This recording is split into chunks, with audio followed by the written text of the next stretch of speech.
14 अप्रैल 1990 को ली गई ये तस्वीर बहुत खास है। इस तस्वीर में बाबा साहब डॉक्टर अंबेडकर की पत्नी सविता अंबेडकर भारत के तत्कालीन राष्ट्रपति आर वेंकटरमण के हाथों बाबा साहब को मिला भारत रत्न अवार्ड ले रही हैं। 31 मार्च 1990 को भारत सरकार ने बाबा साहब को मरणोपरांत भारत रत्न देने का ऐलान किया था। इसलिए 31 मार्च को बाबा साहब को भारत रत्न मिलने के तौर पर भी याद किया जाता है। भारत की सरकारों ने बाबा साहब के महापरिनिर्वाण के 33 सालों बाद उन्हें इस सम्मान से नवाजा था। देश के संविधान निर्माता और भारत के निर्माण में बेहद अहम भूमिका निभाने वाले डॉक्टर अंबेडकर की बहुत लंबे समय तक अनदेखी की जाती रही, जबकि उससे पहले कई लोगों को यह अवार्ड दिया जा चुका था। इंदिरा गांधी ने तो जीते जी खुद को ही भारत रत्न से सम्मानित करवा लिया था, लेकिन डॉक्टर अंबेडकर को लेकर कांग्रेस सरकार से लेकर जनता पार्टी और गठबंधन सरकारों ने आनाकानी की। लेकिन बाबा साहब के अमूल्य योगदान को असली सम्मान मिला वीपी सिंह सरकार के समय। वीपी सिंह कई दलों के समर्थन से सरकार चला रहे थे। उस समय मंडल कमीशन की सिफारिशें लागू करने को लेकर भी बहुजन विचारधारा वाली पार्टियां दबाव बना रही थी। इन सब का ही नतीजा था कि वीपी सिंह ने न सिर्फ बाबा साहब को भारत रत्न से नवाजा, बल्कि मंडल कमीशन की सिफारिशें भी लागू की। बीएसपी सुप्रीमो मायावती कई बार कह चुकी हैं कि बीएसपी के दबाव में ही डॉक्टर अंबेडकर को भारत रत्न से नवाजा गया था।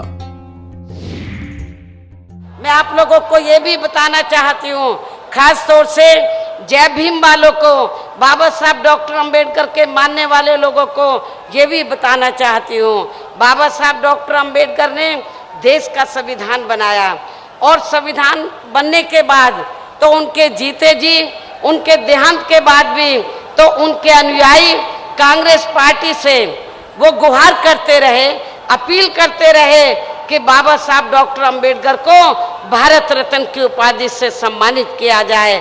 लेकिन दुख की बात यह है कि कांग्रेस पार्टी की हुकूमत में तो कांग्रेस पार्टी ने बाबा साहब डॉक्टर अंबेडकर को भारत रत्न की उपाधि से सम्मानित नहीं किया। लेकिन बाबा साहब डॉक्टर अंबेडकर को भारत रत्न की उपाधि से कब सम्मानित किया गया? आपकी मंडल कमीशन की रिपोर्ट, पिछड़े वर्ग के लोगों को आरक्षण देने के लिए आपकी मंडल कमीशन की रिपोर्ट कब लागू हुई थी? जब 1989 में केंद्र में सत्ता परिवर्तन हुआ और 1989 में हमारे पहली बार 3 मेंबर पार्लियामेंट जीत कर आए थे लोकसभा में। मैं खुद भी 1989 में बिजनौर लोकसभा की सीट से चुनाव जीत कर आई थी। उस समय श्री वीपी सिंह देश के प्रधानमंत्री बने। उन्होंने हमको कहा कि आप सरकार में शामिल हो जाओ। हमने श्री वीपी सिंह को ये कहा, हम सत्ता में तो शामिल नहीं होंगे, हम आपको बाहर से समर्थन दे देंगे, लेकिन हमारी 2 बात माननी होगी। पहला ये कि पिछड़े वर्गों को अभी तक आरक्षण नहीं मिला है, मंडल कमीशन की रिपोर्ट आ गई है, आप इसको लागू कर दो। बाबा साहब डॉक्टर अंबेडकर को जो भारत रत्न की उपाधि से सम्मानित नहीं किया है, इनको सम्मानित कर दो।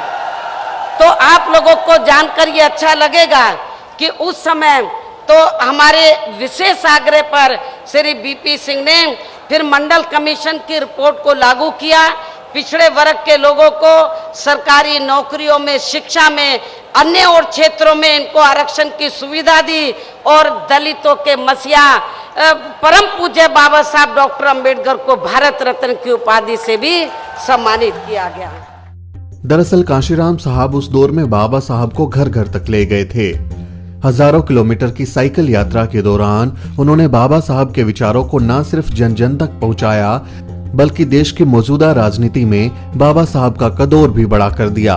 उसके बाद 1984 में बीएसपी की स्थापना से तो बहुजन नायक और बहुजन विचारधारा मुख्य धारा में आ गई।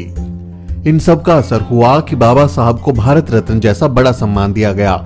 बहुजन समाज में आई जागृति से नेता समझ गए थे कि अब इन लोगों को नाराज करके सरकारें नहीं बनाई जा सकती।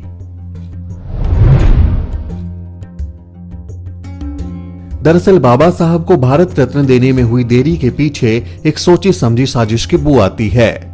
कांग्रेस और बाकी दल नहीं चाहते थे कि बाबा साहब का कद भारतीय राजनीति में और बड़ा हो।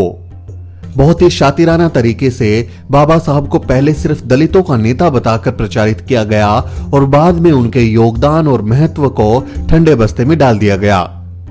दिल्ली में देहांत के बाद बाबा साहब का शव मुंबई भेजने के पीछे भी यही कहा जाता है कि नेहरू नहीं चाहते थे कि दिल्ली में बाबा साहब की समाधि बने, क्योंकि दिल्ली सत्ता का केंद्र है। दिल्ली में गांधी की समाधि पहले से थी, इसलिए नेहरू ने बाबा साहब का शव मुंबई भिजवाने के लिए चतुराई दिखाई। अंबेडकरवादी विचारधारा के मजबूत होने का मतलब है बहुजन समाज के लोगों में राजनीतिक चेतना पैदा होना, लेकिन पार्टियां ऐसा नहीं चाहती थी। इसके उलट कांग्रेस जैसी पार्टियां चंद दलितों को अपना चमचा बनाकर रखती थी। लेकिन मान्यवर काशीराम के आंदोलन ने बाबा साहब को एक बार फिर से जिंदा कर दिया था।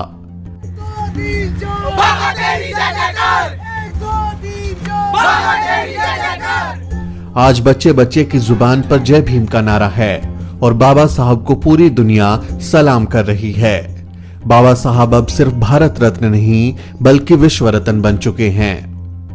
ब्यूरो रिपोर्ट, द शूद्र। बहुजन समाज से जुड़ी हर खबर जानने के लिए सब्सक्राइब करें द शूद्र और बेल आइकन दबाना ना भूलें।